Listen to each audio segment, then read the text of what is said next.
Pierre Arditi, l'un des noms les plus célèbres du théâtre et du cinéma français, se distingue par son talent d'acteur exceptionnel et sa carrière d'une longueur impressionnante. Né en 1944 à Paris, il a conquis le cœur du public à travers une variété de rôles, des personnages humoristiques aux rôles profonds et émouvants. Arditi n'est pas seulement apprécié dans les films célèbres, mais aussi un visage familier sur les scènes de théâtre. Avec son style de jeu raffiné, son excellente capacité d'acteur et son sérieux dans le travail, il a bâti une carrière solide et prestigieuse. Pierre Arditi n'est pas seulement un acteur, mais aussi un artiste avec un grand talent et une passion pour l'art. Né dans une famille pauvre, il a dû faire face à de nombreux défis durant ses premières années. Les parents d'Arditi ont rencontré de grandes difficultés financières, ce qui l'a laissé vivre dans des conditions difficiles. De plus, le manque d'amour et d'attention de la part de sa famille faisait également qu'Arditi se sentait seul et sans protection comme les autres enfants. Les souvenirs de son enfance misérable, où il était anxieux face à l'avenir et manquait de biens matériels et spirituels, lui laissaient une profonde tristesse. Ce sont pourtant ces difficultés qui ont fait de Pierre Arditi un homme résilient, fort et déterminé à s'élever dans sa carrière, même si les souvenirs d'une enfance difficile restent toujours une partie inoubliable de sa vie.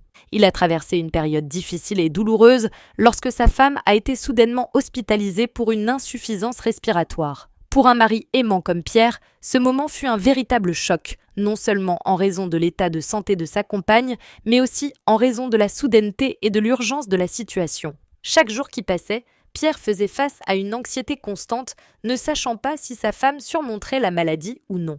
Durant ces jours-là, malgré toute sa détermination et son expérience, il ne pouvait s'empêcher de se sentir fatigué et confus par l'impuissance de voir son être cher lutter contre la douleur et la faiblesse. Lorsque sa femme est hospitalisée pour insuffisance respiratoire, Pierre Arditi a l'impression que son monde bascule. L'amour qu'il avait pour sa femme, les beaux souvenirs de leur vie de couple, étaient désormais confrontés à un grand défi. L'état de santé grave de sa femme le rendait anxieux et ses inquiétudes se déversaient dans son cœur comme un raz-de-marée, rendant tout autour de lui flou. Même s'il était un homme fort, Pierre ne pouvait cacher sa douleur lorsqu'il voyait sa femme bien-aimée souffrir dans la chambre d'hôpital. Chaque jour, Pierre Arditi se rendait à l'hôpital, espérant toujours un miracle, mais au fond de lui, il se sentait toujours mal à l'aise. S'inquiéter pour la santé de sa femme l'empêchait de se concentrer sur son travail, même si sa carrière était toujours en plein essor. À ces moments-là, il voulait juste être le seul mari et partenaire aux côtés de sa femme, combattant la maladie et surmontant la douleur avec elle. Cependant,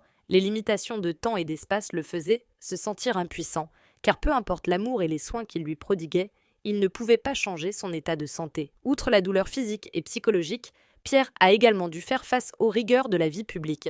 En tant qu'artiste célèbre, Pierre a toujours dû maintenir son image publique, mais pendant le traitement de sa femme, toute son attention et ses soins étaient concentrés sur sa famille et ses soucis. La tristesse ne peut être cachée. Son cœur était lourd d'inquiétude et de tristesse alors qu'il regardait sa femme traverser une période difficile, ne sachant pas quand son état se stabiliserait. Mais durant cette période difficile, l'amour de Pierre Arditi pour sa femme fut aussi une grande source de motivation. Bien qu'une profonde tristesse le hantait encore, son amour et sa résilience ont aidé sa femme à ressentir du réconfort et une attention sans fin. Ces jours difficiles peuvent être d'une tristesse inévitable, mais Pierre espère toujours qu'avec un amour et une persévérance sans bornes, sa femme surmontera cette maladie et qu'ils continueront à vivre ensemble dans des jours meilleurs.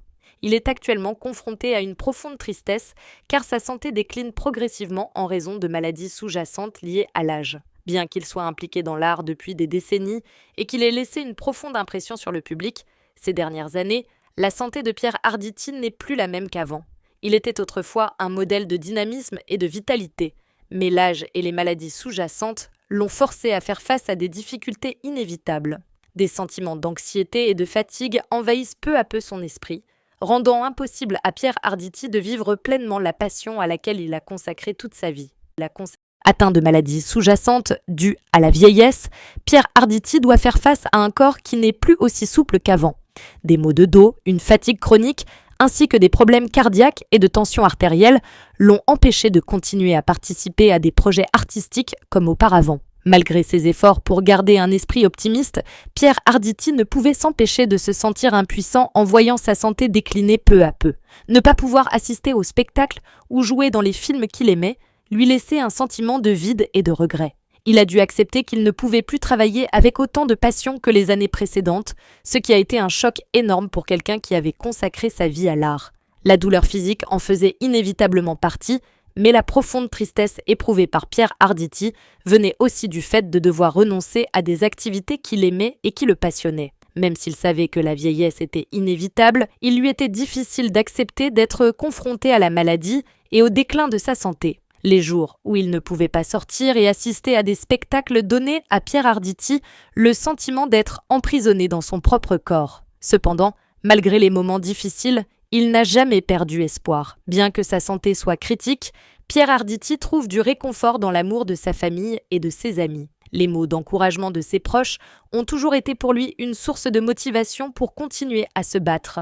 Bien que la douleur physique et la santé déclinante le rendaient fatigué, l'amour et l'attention de ceux qui l'entouraient lui ont permis de ne pas se sentir seul dans ce combat. Pierre Arditi a dû faire face non seulement à des problèmes de santé, mais aussi à des émotions complexes liées à la perte et à l'incontrôlabilité du temps.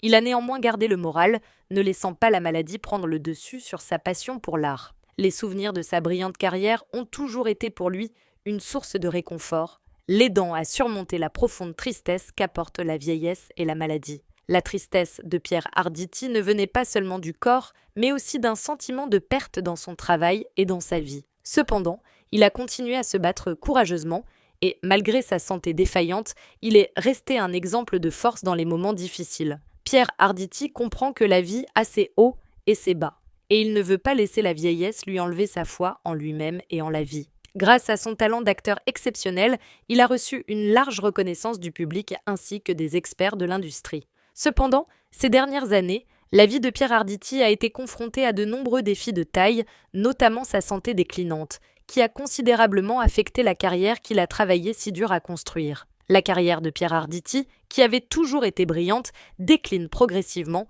le laissant profondément triste non seulement à cause de la perte de son travail, mais aussi à cause des changements incontrôlables survenus dans sa vie.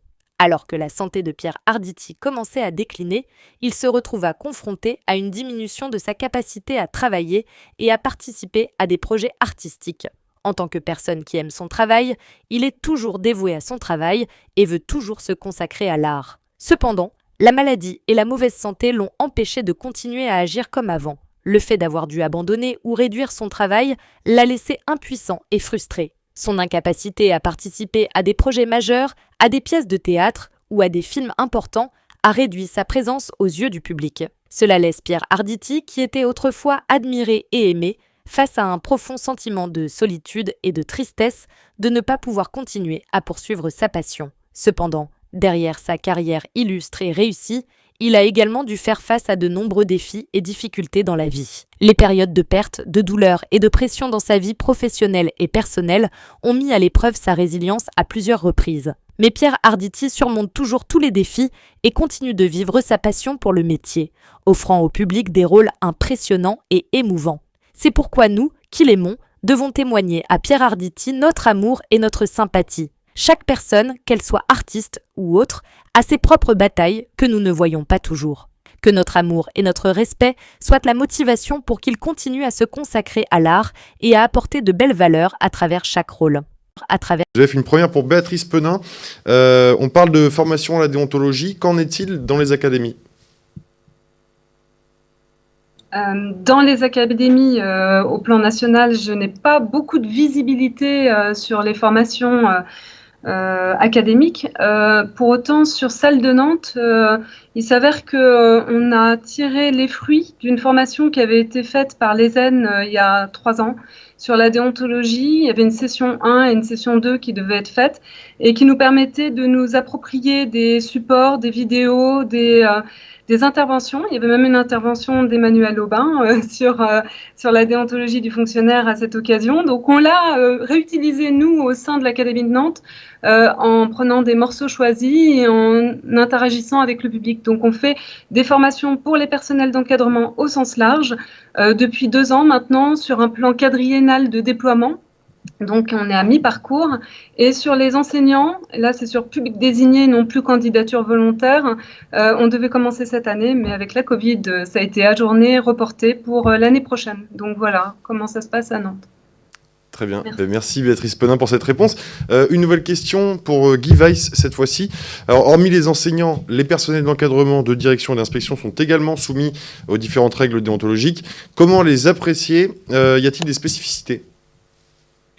Je dirais que c'est une question de degré ou d'exigence. On va être plus exigeant avec des personnels d'encadrement, des corps d'inspection, des responsables d'administration centrale qui sont sous-directeurs, chefs de service ou directeurs qu'avec des enseignants lambda. Par exemple, on peut guère imaginer, notamment en matière de réforme pédagogique, que des corps d'inspection territoriaux critiquent devant des enseignants ou devant des pairs la réforme de tel ou tel ministre, même si, on est entre nous, marginalement, ça peut arriver, mais c'est de plus en plus rare. Et je rebondis sur une des observations qui a été faite, effectivement, et je pense qu'il y a très peu de décisions juridictionnelles sur les corps d'inspection, parce qu'effectivement, quand un enseignant devient inspecteur, il comprend qu'il change de posture, il devient un cadre du système et il devient au fond, entre guillemets, un porte-parole des réformes du ministre. Et d'ailleurs, ça lui est rappelé ou par les inspecteurs généraux ou par les recteurs et même souvent